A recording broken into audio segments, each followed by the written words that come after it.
Hello there, FTM Television friends. This is Nick Lawrence, and it's week 15.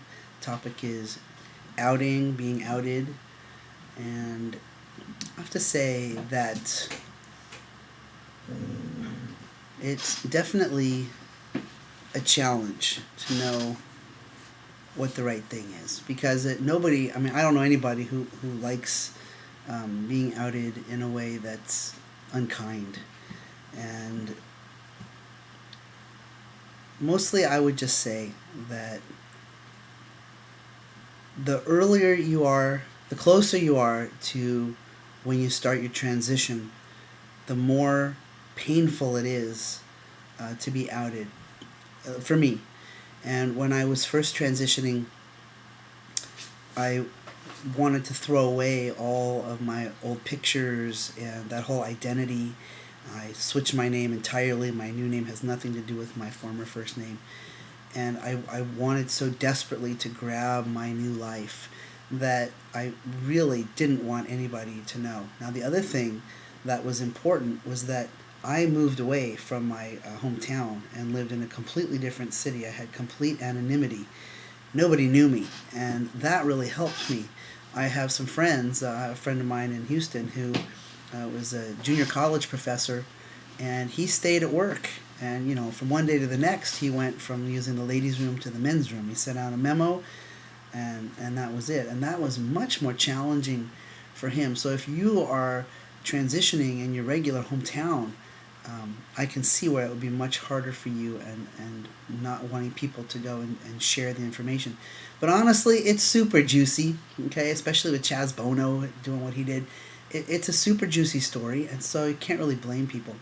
So all I have to say is that the farther away I get from my transition, the less it matters, and I have to accept that it's true, and the truth is okay. And I was uncomfortable with the truth for a while, but really it's what I was and where I came from. And unlike some of you, I was 45 when I transitioned, and I came out at age 17. So I lived, as a very butch lesbian for a long time, 30 years.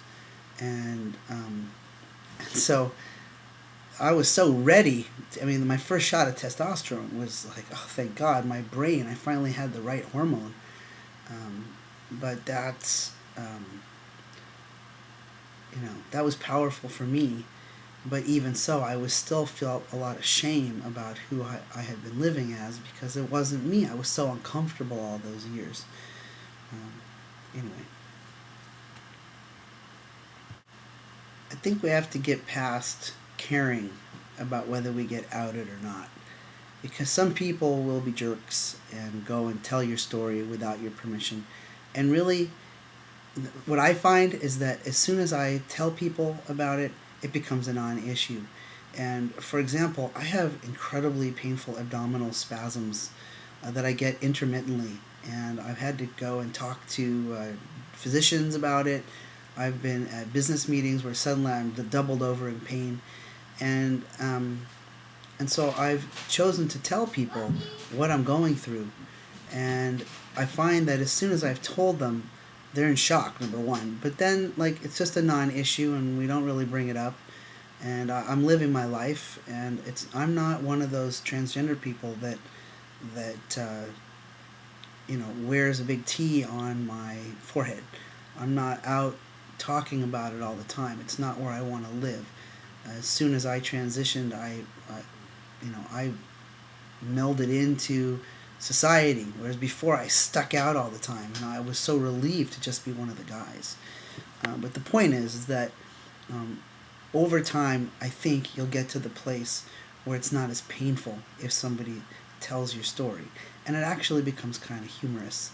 And you're like, yeah, that's true. And they go, like for me, the best compliment I enjoy receiving is, you must have been one ugly chick.